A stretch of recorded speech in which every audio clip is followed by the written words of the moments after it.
publiko, ginaengganyo ni Mayor Jerry Treñas nga mag-booster shots ng COVID-19 vaccine para matamat nga malikawan ang pag-expire sang mga bakuna. Liwat nga nagapanawagan si Mayor Jerry Treñas sa publiko nga magpa-booster shots ng COVID-19 vaccine. Iniapisar liwat nga ginpaidalom ang syudad sang Iloilo sa Alert Level 1 sang National Interagency Task Force o kon NIATF. Sa sinapot sang alkalde o sa mga department heads ng Iloilo City Hall, ini ang natalakay matapos nga makita nga amat-amat nga nag-expire ang iban nga bakuna. Suno sa alkalde, kanugon sa mga bakuna nga hindi magamit. Libre ang booster shots nga ginahatag nga mahimo ma-avail pinaagi sa pagpadulong sa mga district health center.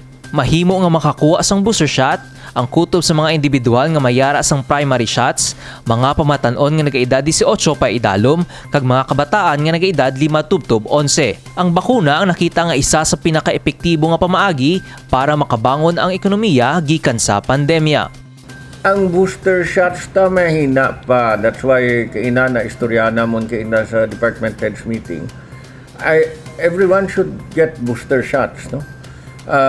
Muna nga nakitaan ta ang mga vaccines amat-amat na pa-expire, no? Gina recommend ko gid nga ang tanan nga pwede pa maka-booster, ma-booster gid. Kaya kung ma-expire na nga mga vaccines, hindi ko kabalo kung madugangan pa kita dire. Kaya manong sulod ang mga bagong opisyalis, I do not really know what will happen pagsulod sa mga bagong presidente, bagong secretary of health.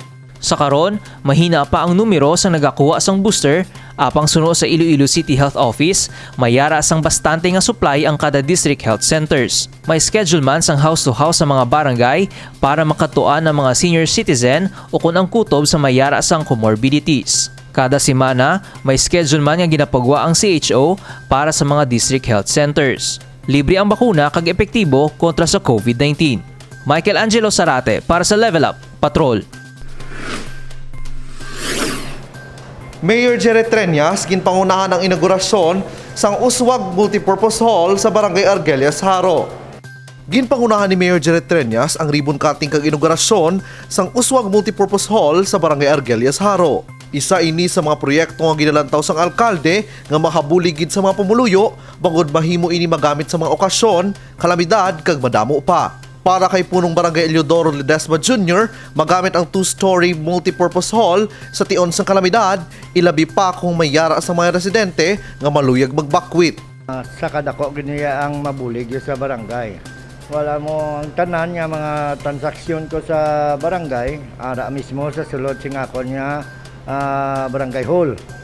Gani ang isa pa, kung may mga disaster nga matabo diri, nga may mga evacuation, actually ang ako niya barangay hall, kung makabulig man na sa ilang nga pwede sila tinerbis kan dali lang nga timpo. Kadungan sang ribbon cutting, ginhimo man ang blessing sang 2-story building para gilayon nga magamit sang mga pumuluyo. Ini kabahin sang roadmap sang alkalde para sa Wheels for Inclusive Development, kung sa diin, ginahatagan sa importansya ang dekalidad ng mga facility para sa mga pumuluyo. Suliton ko, dako gid ang pagpasalamat ko sa aton nga pinalangga nga mayor sa iya gid nga pagbulig diri sa amon. Bala mo last time naga-crack ang akon nga barangay hall, gen pa islan gid sing bag-o sing aton nga mayor kay delikado na nga sakaan sing tawo.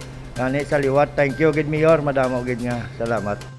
Isa lamang ang Argelias, Haro sa mga barangay nga nakabinpisyo sa Uswag Multipurpose Hall nga ginpatindog sa pagpanikasog ni Mayor Treñas. Sa palaabuton, mas madamo nga barangay sa syudad sang Iloilo ang mapatindugan sang kaangay nga mga proyekto nga sigurado makapamaayos ang serbisyo nga ginahatag sa mga pumuluyo. Kevin Patrick Casipe para sa Level Up Patrol.